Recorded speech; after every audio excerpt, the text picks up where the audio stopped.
beyond 3D.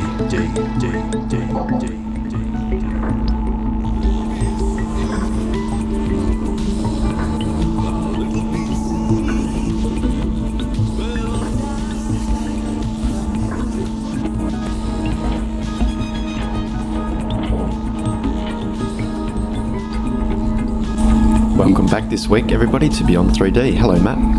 Clint, how you doing? It's been really good. Now, I have to mention this first. For both of us, one of our favorite David Bowie songs there, This Is Not America. And it's double meaning for me because it's also written by Pat Metheny and Lyle Maid, is two of my favorite jazz performers as well. So just a fantastic song.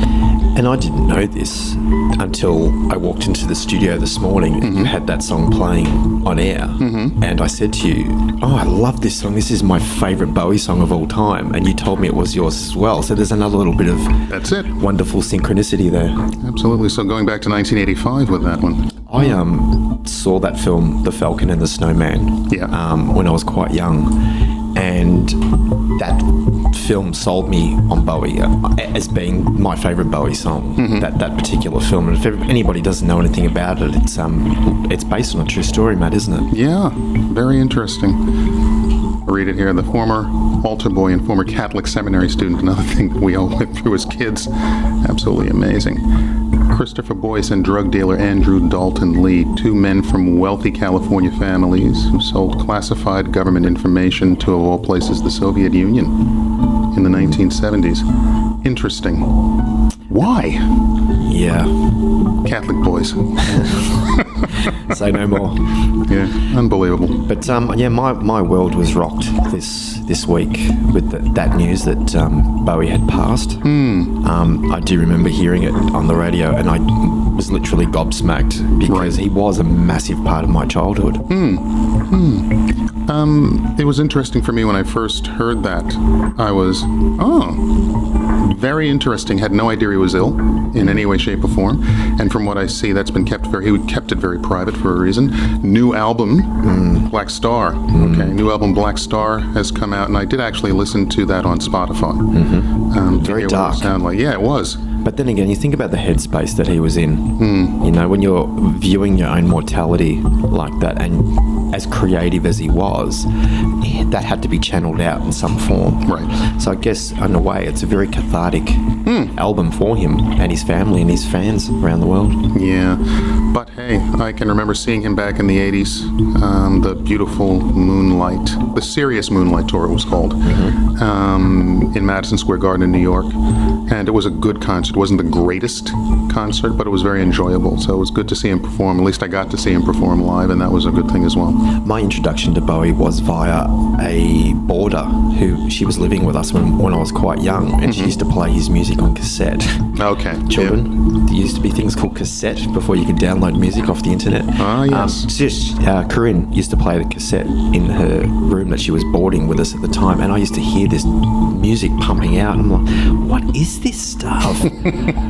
But it sold it for me for life. So cassettes, really, did you have 8-tracks? No, that's you. That's not me. Okay. You're just a little tiny bit older than I am. Yeah, but we had the 8-tracks going as well.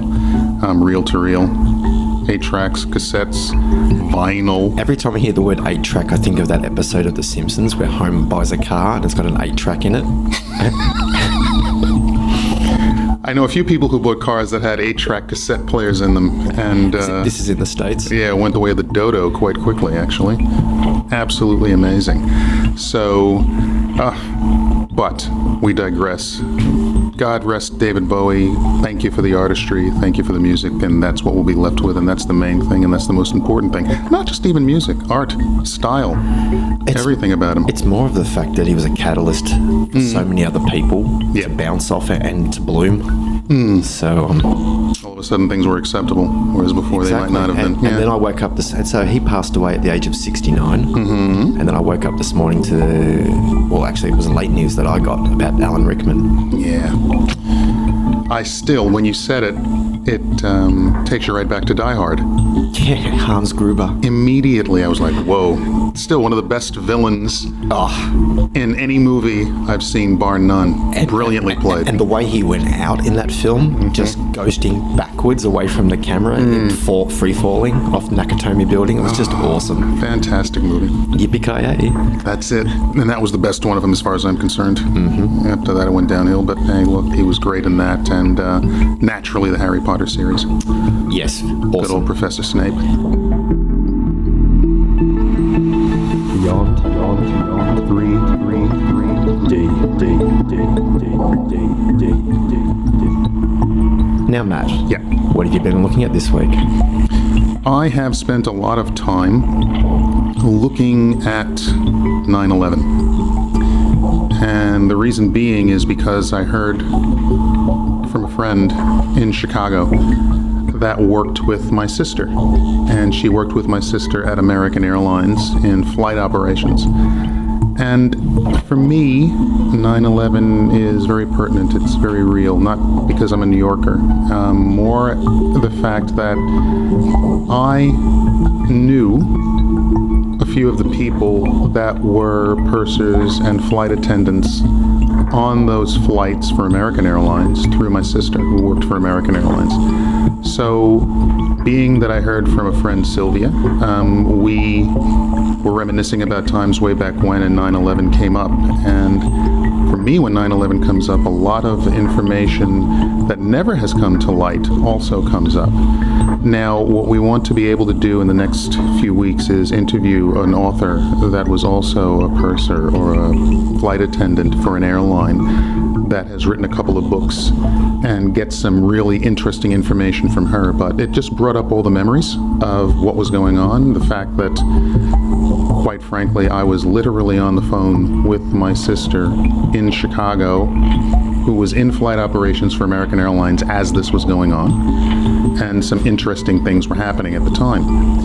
So I wasn't looking at it from a point of view of whether or not planes hit, who flew those planes. That can come later. For me, the smallest bit of information that matters is the thing. And one of the jobs my sister had at American Airlines was anytime an American Airlines flight had a problem, flight operations had to deal with. If somebody had a heart attack on the plane and expired, they would have to go to the gates, meet the plane, get all of the passengers off, and then arrange to have the bodies removed.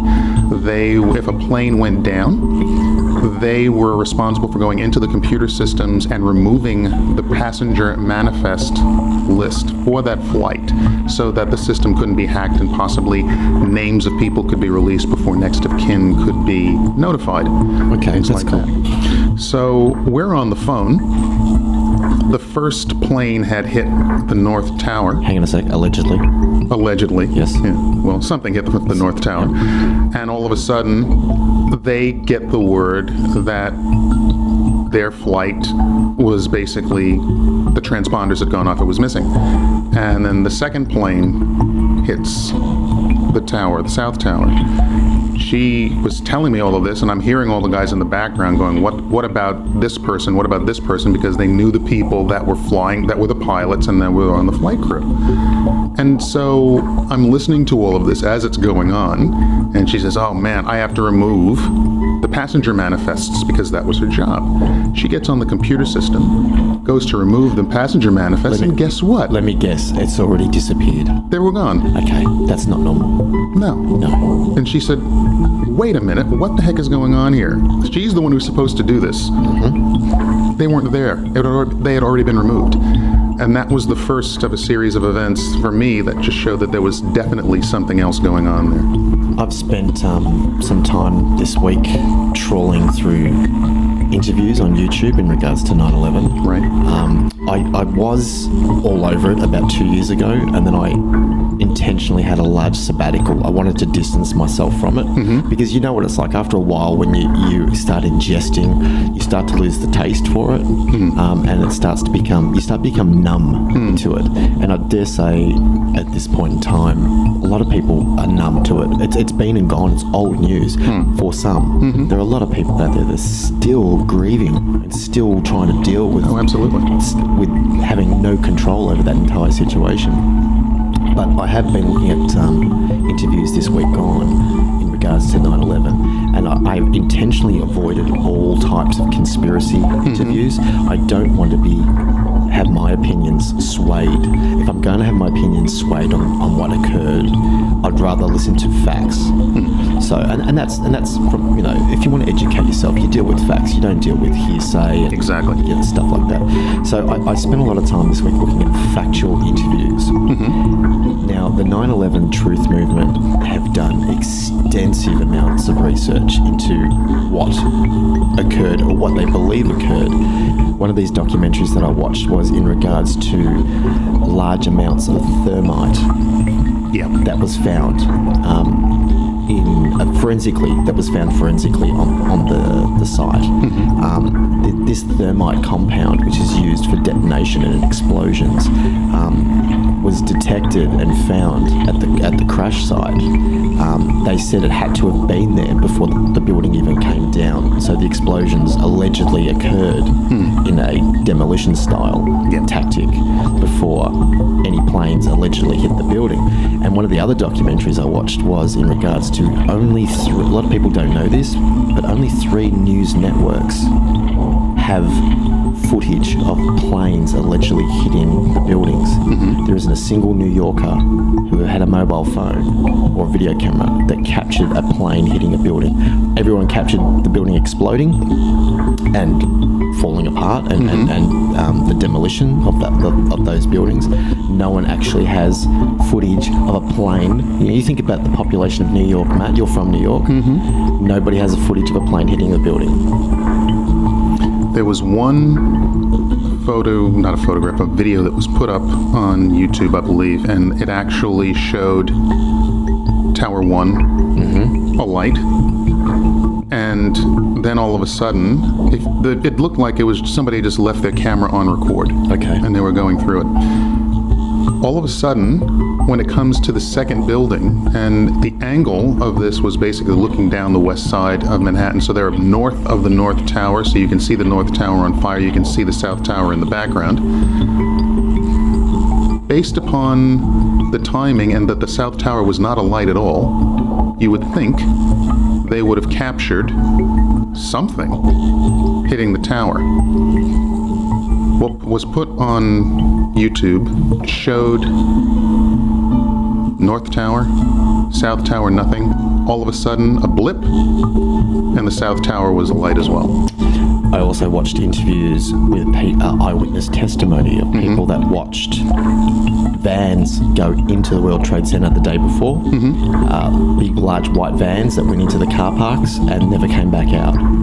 So there's lots of speculation running rampant, even to this day, that those vans were carrying the thermite that was used to destroy those buildings. Now, you could turn around and say, but why would anybody want to do that? Again, I looked a little bit deeper. I looked at some more interviews. The amount of businesses and people that had fingers in the American black budgets that operate out of the World Trade Center, it wasn't just an excuse for America to go to war. It was a way for them to eliminate a whole plethora of problems by just removing those buildings off the face of the earth with everybody in it and all the evidence in there as well. It was interesting. The first time I heard about this that night when we were watching it from here, about 11 o'clock or so at night or something, 10, 9, 8, 7, 11 midnight. Did you just count on your fingers? Yeah. That's cool. 10, 9, 8. I just have to make sure. I have to do it too. You do that when your head is full. I do that when my head is full. I pull out my fingers. So, looking at it from that point of view, the World Trade Center, North and South Tower, and Building 7, you look at what was going on there. First of all, you had the commodity exchange in the South Tower on the 4th floor. You had PATH trains running underneath the World Trade Center that were taking people back and forth from Lower Manhattan to New Jersey. You had many different brokerage firms there. You had F.B.I. offices in that building. You had Port Authority police in the building. American Airlines had offices in that building. A lot of different businesses were down there, but this is the Wall Street area, number one. I worked literally a half a street away on the American Stock Exchange for a number of years. I know 9 people that morning that were at breakfast in Windows on the World and went down with the buildings. I know for a fact that a friend of mine that was trading on the New York Stock Exchange called me saying that for the first time, and this was a month before in August, for the first time, F.B.I. were down on Broad Street on the other side of Broadway near the New York Stock Exchange, checking things out and talking to people and looking around for things. And he said, now, 20 years on Wall Street, never saw anything like that before. All of a sudden, they're skulking around and doing some stuff. You mentioned vehicles going into the Trade Center and never coming out again. Well, there's a whole lot of things going on. Number one, there are vaults down there that you had gold, all kinds of precious metals were down there. A lot of things along those lines are going on. Trucks could go down there. They might have come out through another exit that most people don't know exist. Most people don't know that more than one building fell too. More than 2 buildings fell. Mm-hmm. Yeah, because there was another building down the street that had nothing to do with the plane being crashed. No, it basically caught fire conveniently. Beyond 3.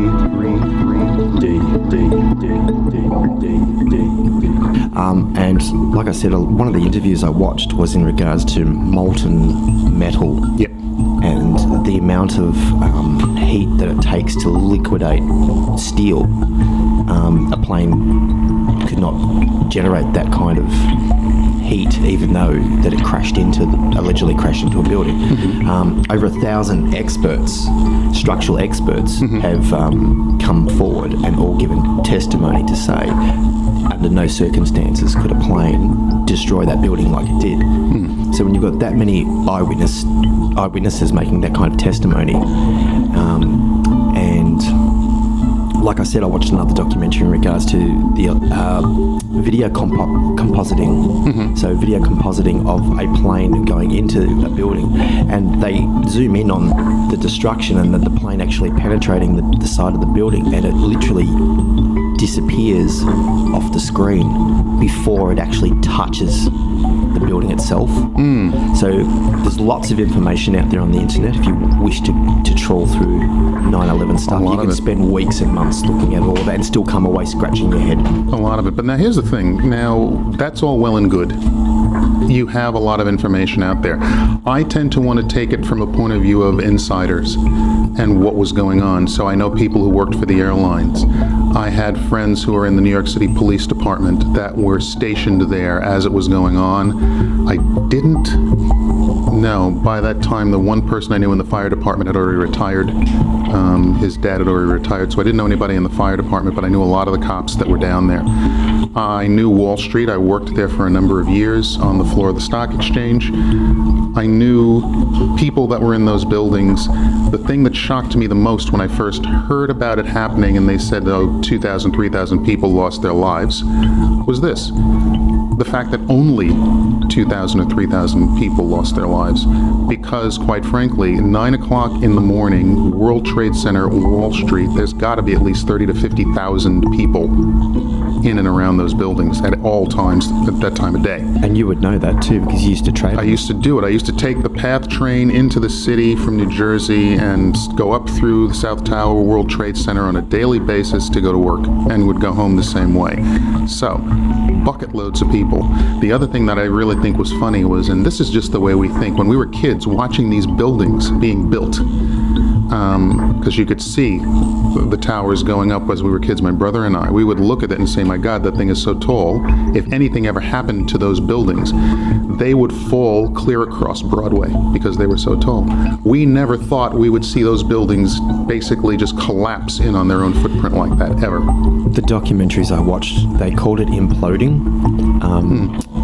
Vertical imploding. Mm-hmm. And again, if a plane had hit a building like it did, they have clearly said the building should have shifted and fallen like a tree would if it was being cut, not straight down. Exactly. So there's just so many reasons why the narrative that we've been sold on what happened with 9/11, with all the witness testimony, expert opinion. One day, Matt, it'll all come out. Well, they said that the 9/11 Commission basically stated that government, including the FAA, basically were not giving out the true information of what actually happened there. It didn't make any sense. I will not even worry about that. I will go back to the people I know. And when my sister is sitting in an office in Chicago, in the airport in Chicago, and she says manifests have been pulled and that is her job to do it, something is going on. You made a point of it being only 2,000 people that died from that. At the end of the day, even just one person wouldn't be acceptable. Oh, not that it's not acceptable. Oh, no. I was expecting 10,000. I know, but isn't that a real reflection on how we as a society have been desensitized to collateral damage? Yeah. What used to happen in New York when we were trading on the floor, there was a few groups that were, doing naughty things, let's say, and they would bomb buildings and stuff like that. But they would always do it on a Sunday evening when no one was around, and all of a sudden, boom, something would go up. No people were hurt. Glass shattered everywhere down there. The Merrill Lynch building was constantly attacked. Other brokerage firms down there were attacked. It wasn't a situation where you would bring down two structures and then a third structure and have a loss of life. That didn't really occur to us. There were times when we were on the floor of the stock exchange and there were bomb scares. They would evacuate the buildings and they would leave everybody on the trading floor. Wouldn't even tell us about it. I found out in my book, The Path, I wrote about that and said that we found out a couple of times that we were just left there. I didn't find out till 5 or 6 years after the fact. But it didn't occur to us that something like that would happen. Now, when this did happen, a very good friend of mine was on the New York Stock Exchange. Well, two friends, I'll give you this story. One friend who was a trader for Shearson Lehman at the time was literally on the corner buying his coffee from a vendor. He hears an explosion, didn't hear any engine noise whatsoever. All of a sudden, hears an explosion below his feet, glass shattering above his head, and they all ran. That's all he heard. He didn't hear engine noise from a plane or anything like that. Another friend was on the New York Stock Exchange. He said they heard explosions, looked up black smoke, all of a sudden white smoke as the building was coming down, and they literally ran toward the East River, and they evacuated everybody up north. Nobody talked about planes or anything. They just talked about explosions, glass flying, people jumping, and then all of a sudden everybody being told, move back to the north, go up the east side, and just get the heck out of the area. Another thing was a very good friend of mine who I went to grade school, high school with, was a chief of police in New York after a while. I say was the chief of police because he just passed away last year, based upon the fact that he was in a chopper above the tower when the tower went down, and the North Tower was hit first, then the South Tower, but the South Tower collapsed first, which I thought was very odd as well. But then he was there because he was a captain in the police at the time, so he was in the pit the next day as they were digging out his men and the men from the fire department. Last year, he died of a very rare form of cancer that he got by breathing in all of the stuff.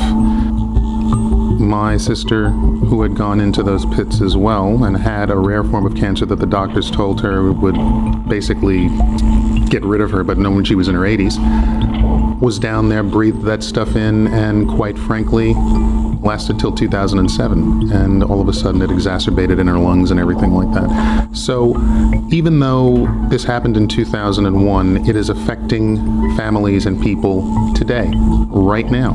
And this is the thing that a lot of people don't get, those stories, and those are the things that truly matter, because there were a lot of people down there who really tried to help in a situation, and they're paying for it now, later, decade after this thing has gone on. So all of the information out there around 9/11, there are personal stories that make things ring true for people, certain people, and those are the stories we need to be able to concentrate on. The other stuff, the hearsay, this and that going on, yes, you can look at it, you can analyze it, and Clint, you're very good at analyzing video because that's what your background is. You know those things. And so I would take what you say about a piece of video or a plane flying into a building as, as gospel insofar as you know what you're looking for, and that's very important. I'll give you an example. The Pentagon got hit that day as well. Yeah. Allegedly. Now, I've seen the video footage of the plane that allegedly crashed into the Pentagon. It is not a plane. It is a missile. Yeah. It is a missile. Yeah. Okay. Which is why, in my opinion, why the FBI pulled all of the... Now, you're talking the Pentagon. You're talking security. You're talking about observational 360 degrees all around it. You know there's vids there. What's the most highly watched building in the world? And therefore, what are you going to get? A plane supposedly hit this, and if you talk to pilots, and a very good friend is a pilot who will be coming on this show in a few weeks, he will tell you, you cannot take a 757 or a 767 and fly. They would have had to been flying at, what, about 20 feet above the ground in order to hit the building at that angle? Impossible. Not going to happen. Look, I'm an expert pilot on a PlayStation 4, and I can't do that. No. Oh, and a lot of us, what we did was we got the old Microsoft flight simulators and we tried to hit the world. Yeah, nah. Another video I watched was one of the planes coming into New York, and the bank, the way the plane banked, structurally it cannot do the G-forces that the way it banked in the sky to make sure it was aligned up with the second tower. All the experts just went, no. On a computer it can, no dramas. But the point out of all this, which you keep bringing it back to, Matt, is the people. It's the people on the ground. And I think, and I'm not an American citizen, but I would speculate that most American citizens who had somebody involved in the 9/11 tragedy, if they actually knew that they are viewed by their own government as ants that can be easily stepped on and thrown away, yet here are these firemen, these policemen that swear black and blue that they would do whatever they can to protect the people of the Constitution of their country. If they knew that their government was so corrupt that collateral damage with its people was just nothing to them, could you imagine the outcome from something like that? Beyond, 3, D. That, in my opinion, is why they have militarized the police. Yep. Because they know what'll happen if the information gets out about what really went on there. There's something I'm typing into the computer right now to look up, and it's called, and so you guys can look this up, Project for the New American Century. And if you read the information that is contained in this, and you read the 25 or so signatories to this document, which was from 1997 and has since been dissolved, you will find a lot of interesting information. And all you have to do is know that Dick Cheney and Donald Rumsfeld and Woolsey and Wolfowitz and all of these guys signed off on this document.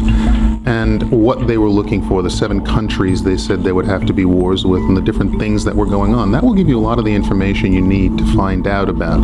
And when you start investigating, you will find out that a lot of interesting things went on, and we can talk about them as the time goes on. But we literally want to do it in such a way where we'll get people in who have certain information that is close to them, pertinent for them, and let them tell their story and how it affected them, and then we can bring in the other stuff, extemporaneous stuff from the sides, and discuss it all. Now, correct me if I'm wrong, Donald Rumsfeld was responsible for the black budgets. Donald Rumsfeld, in a sense, he was... Now, the day before 9/11, there was some kind of inquiry in regards to where has all the money gone from the federal coffers. If you take this far enough back, you will find with Cheney, with Rumsfeld, with the Bush family, you can take it back to the Kennedy assassination and bring it forward because they were involved in all of that in some way. But yes, there was $2.5 trillion or something missing from the budget. The area of the Pentagon that was hit had literally just been reinforced, and it was the accounting area, Army accounting and all those kind of things, the place where they were actually doing the investigation looking for this money. Shut up. That's where it's from.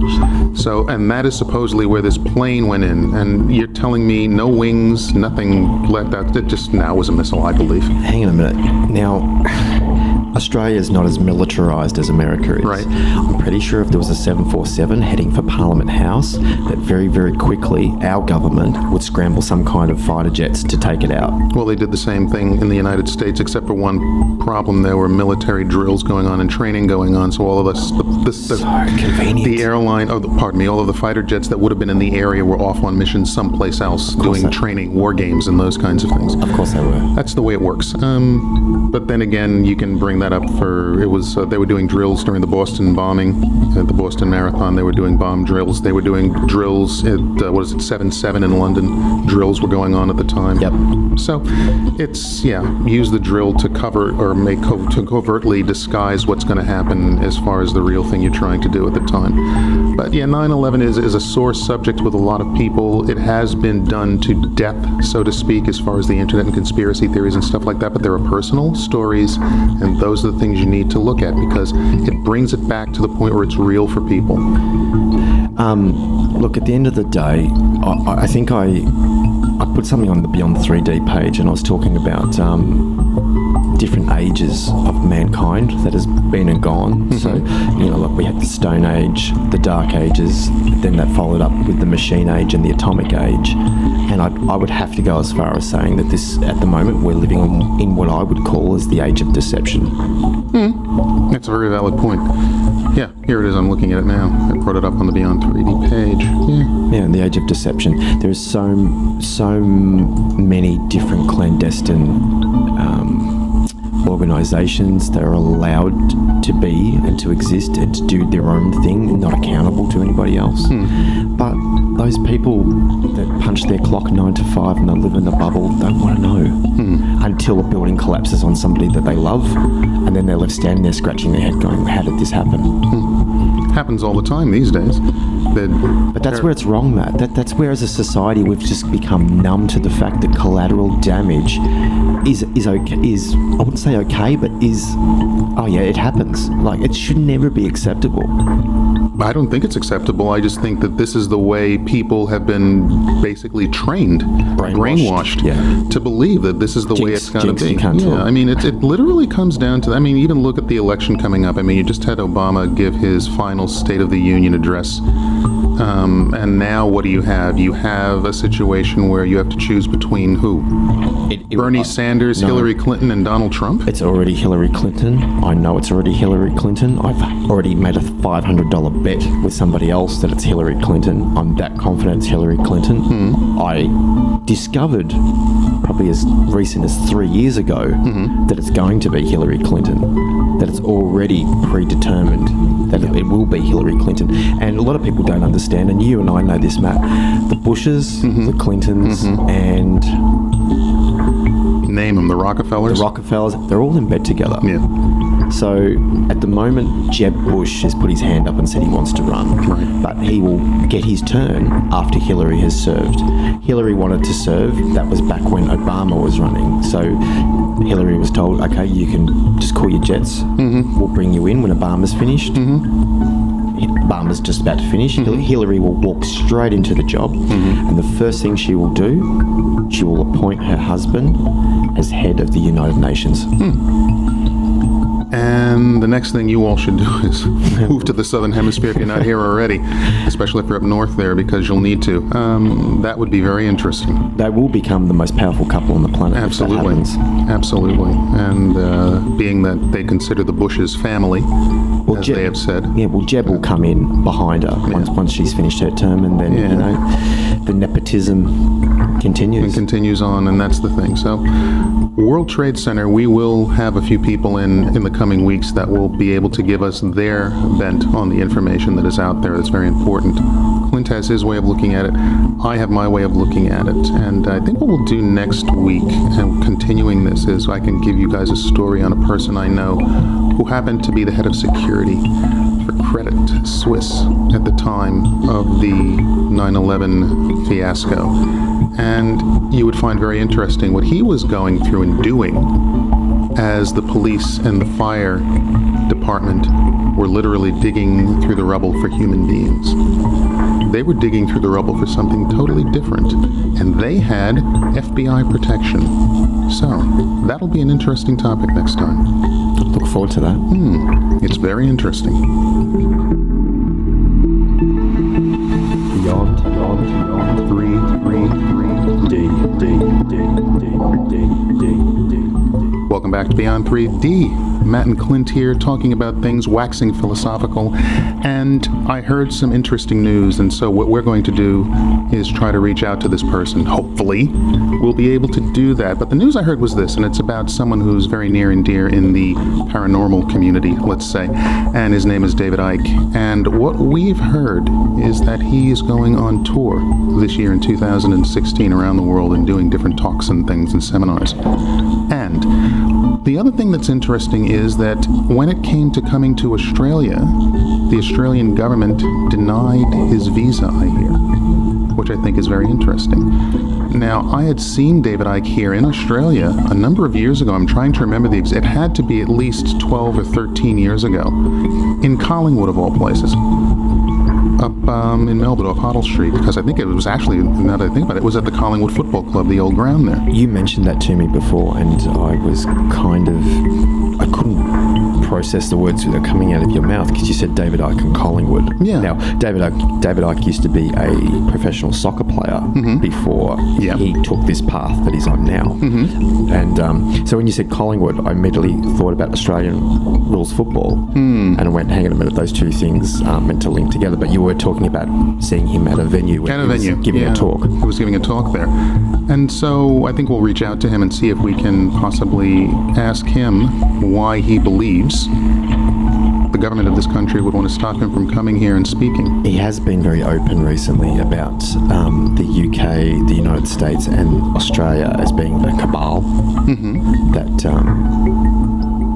Well, what I've heard from people is basically Australia is a really good experimental ground down here. A lot of the things, like a friend of mine was talking about the fact that all of a sudden they tried to pass the law in the United States which said if you owed, I talked to you about this before, if you owe a certain amount of money, taxes, they don't let you leave the country. Right. Yes. And then you told me, well, that takes place here already. That takes place here already. So if you owe, I think if you were once in a relationship and you have a child with somebody and that relationship dissolves, if you don't pay your child support, you can be stopped at an airport, from what I know, and prevented from leaving the country until you've paid your debt.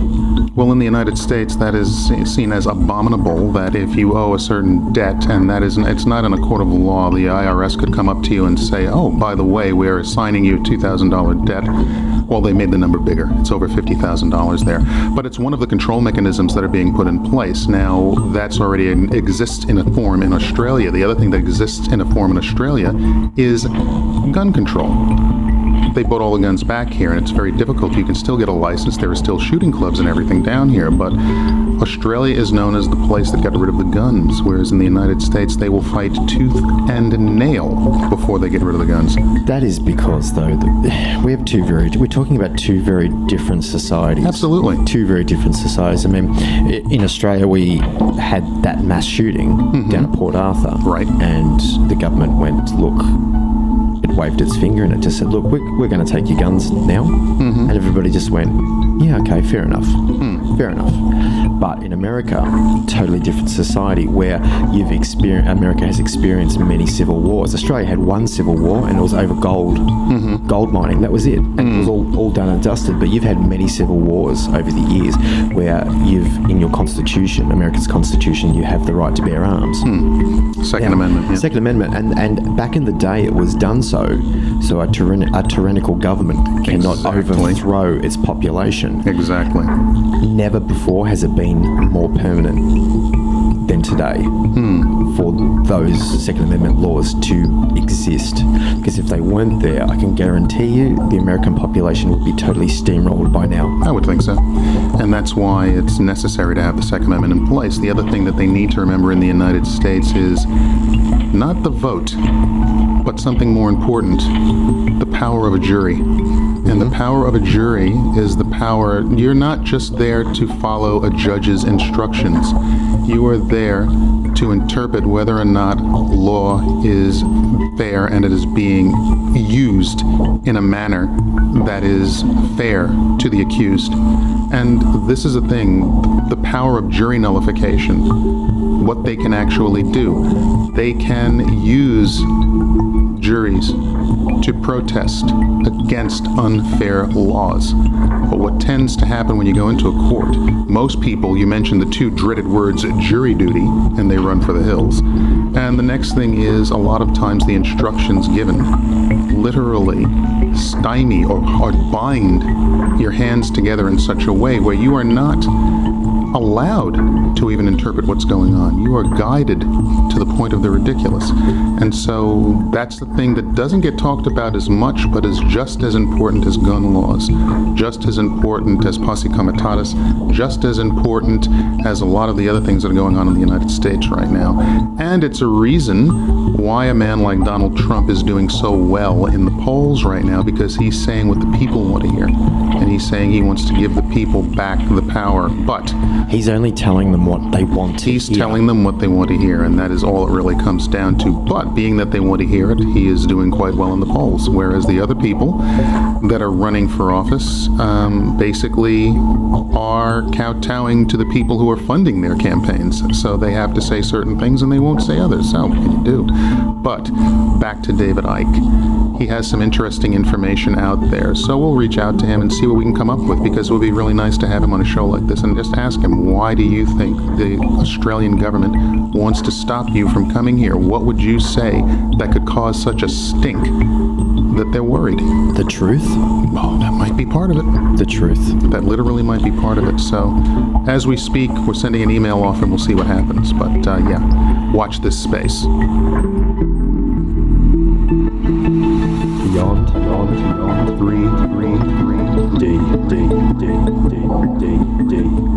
Welcome back to Beyond 3D. We were just talking, Matt, about David Icke a second ago. Indeed, yes we were. Another one of his fellow countrymen, Chris Turner. Ah, yes. Now, listeners, Matt and I spoke and interviewed Chris Turner about 6 months ago. We have not put that interview to air because Chris was in the middle of producing, and he had filmed and created this documentary. It's a very radical title, but the subject matter is even more so radical. And it leans very close to what David Icke has been talking about for many, many years. Yes, it does. And the title of that documentary is called Don't Mention the Reptilians. Now, we can play for you right now just a little excerpt of that clip, and here's Mary Rodwell and David Icke just quickly talking about Don't Mention the Reptilians. Fascinating.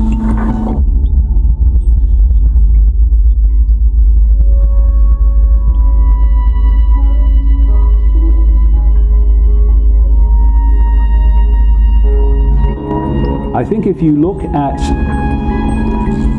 John Carpenter, the creator of VALE, if you look at his movie-making history, which includes Satanism and horror and what have you, this guy has at least some knowledge of what's happening.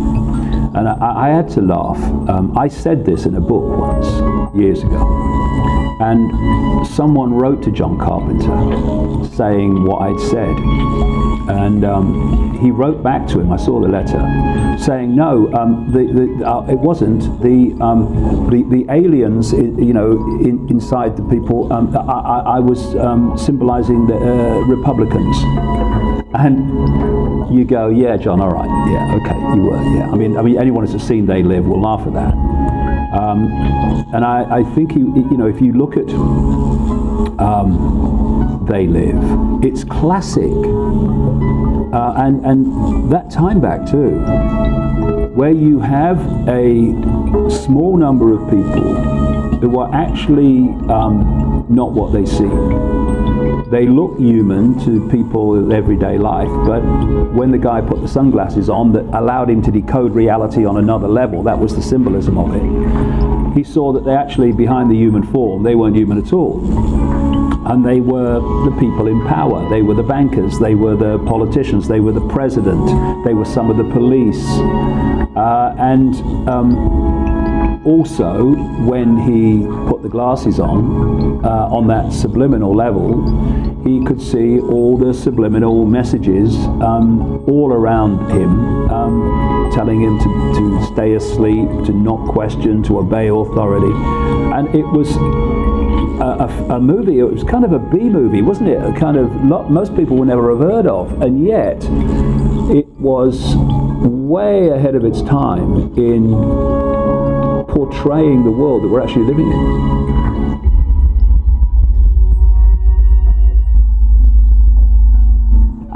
My understanding so far has been that certainly there does seem to be some of the greys and some of the reptilians seem to be the main ones that seem to come through with the MyLab. But what a lot of people don't understand, and it's something I've only in the last few years learnt, there seems to be some that look like the greys and some that look like reptilians seem to be, if you like, grown or cloned.